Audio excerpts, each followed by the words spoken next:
Good morning. Welcome back to another episode of Pragmatic Optimists. I am attorney Rachel Cohen. I'm joined by State Senator Tiara Mack, and I am coming at you live today from Zohran Mamdani's New York City.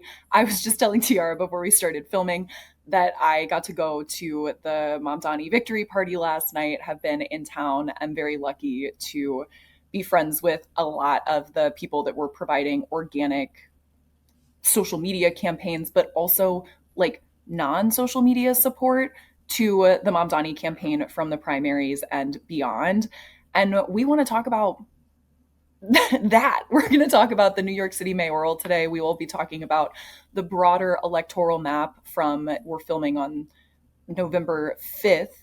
And there were a lot of elections yesterday, but that's going to be in our next video that Tiara is kicking off. Today, we're just going to talk about mayoral-elect Mamdani, his victory speech, the campaign, why everything worked. And I think that my big kick in this exact moment is there's a lot of kind of conversation that's already been had about the freezing cold take that Mamdani won because he was good at social media, right? Like, that's not the case. He won because his policies were incredibly popular with the electorate, not just in New York, but poll very well across the country, focusing on affordability, focusing on taxing the rich. There was a tax the rich chant that started midway through, waiting for Mamdani to come out. But I think that there's an additional element here, and I do want to talk about the use of social media because we'd be remiss here on Legal AF on the Midas Touch platform not to talk about social and its impact. What I think was so incredible about the social media movement, particularly during the primaries, the people that have been involved with this campaign for a long time, who also happen to be influencers, people like my friend Cassie Wilson, like Prance, Christian Divine, the Hot Girls for Zoran movement, those people did really effective social media. But what gets missed is that all of them were so involved in on the ground canvassing, organizing. Like Cassie Wilson made probably the first really viral influencer video about Mamdani. And she wrote a Substack about it, and I'll make sure that it's linked here. But I think that and when I see her today, she's going on CNN later. I'm really proud of her. And I want her to focus too on, she didn't just make these viral videos. She's been leading a weekly canvas for Mamdani, I think also since December. And I think that's like Prance and Christian, everyone was out canvassing. They were making content about canvassing, about how to phone bank. The Hot Girls movement focused on virality in a lot of ways, but it went beyond that and focused on turning people out to community building events, getting them out to canvas, training them on how to canvas, demystifying it, making it cool and fun.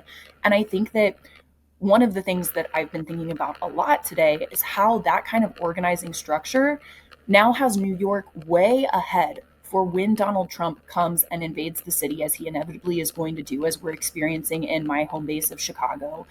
These networks of really motivated, dedicated grassroots volunteers already exist, and that is the power of social media. It is not to come online and yell your opinions and then say, okay, I did my job today.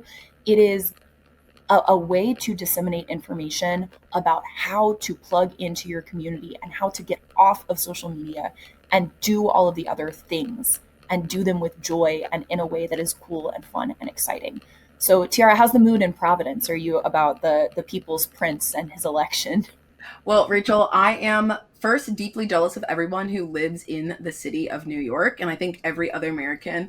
I saw funny videos of people, speaking of the power of social media, who were like going to the polls in their local town, joking that they went to go vote for their local elections and Mamdani wasn't on the ballot. And so I think one of the other things that speaks about like the power of people coming out.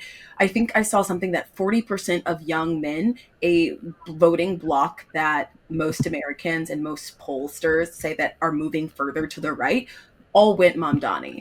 Like 18 to 30-year-olds, I believe. I will make sure we put that there. This is the first time that New York had more than 2 million people show up to vote since 1969. Like, this is the type of movement building and the type of public awareness that we haven't seen in a generation, like literally. And so one of the things that makes me also just like feel, I was like scrolling, hope coring it out. I was just like, oh my God, the world is great again. We have like a Mamdani win. But I think what that shows is that there's a pathway for people's ideas, that when we take care of our neighbors, that resonates with communities.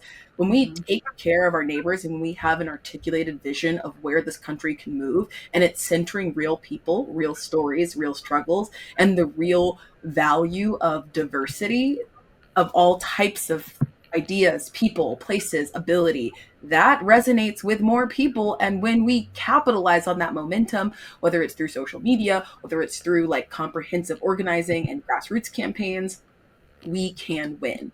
And while we'll talk about some of the other races a little bit later, I am so curious to hear like what was the vibe like on the ground. I like low key wanted Sliwa to come in second because I think he is just a better human than Andrew Cuomo. But I think some of the real the real opportunities there are like, what does the New York win translate to victories in other places, or hope for better policy and better messengers of that policy in other parts of the country?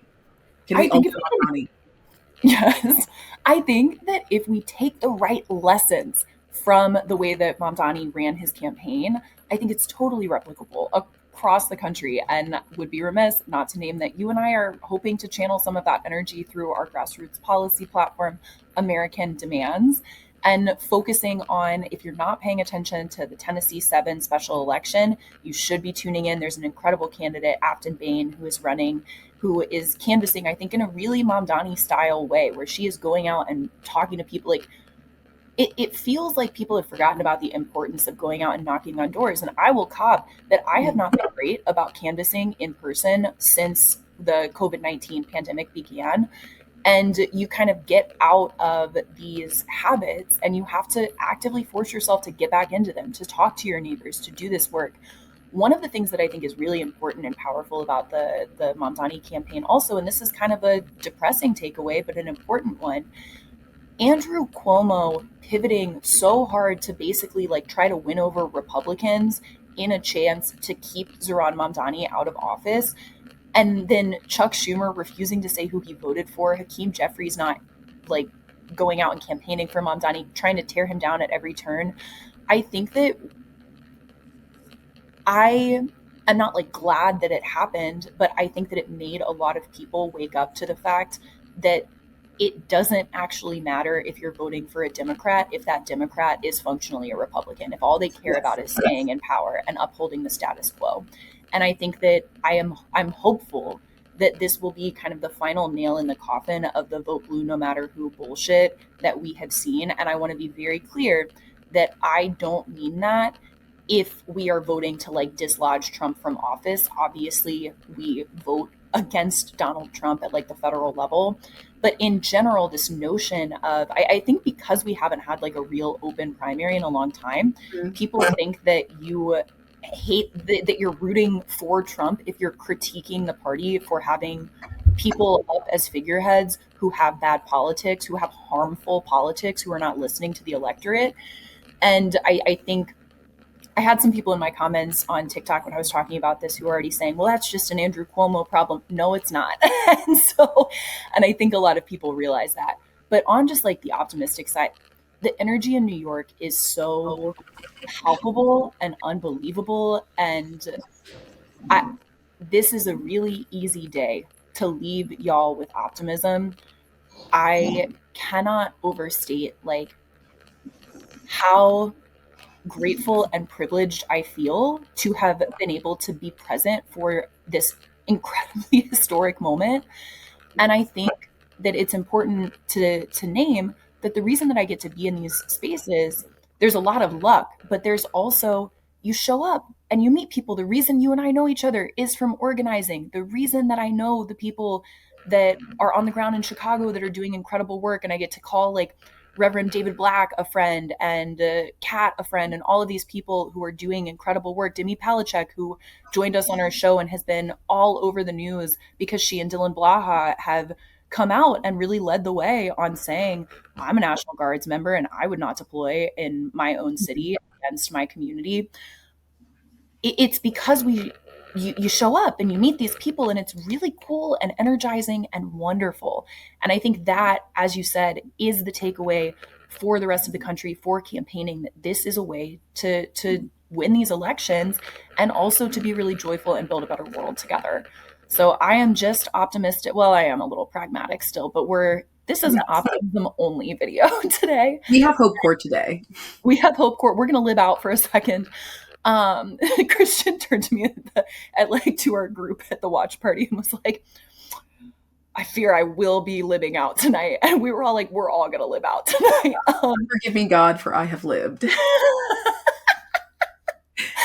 And I fear it was very fun.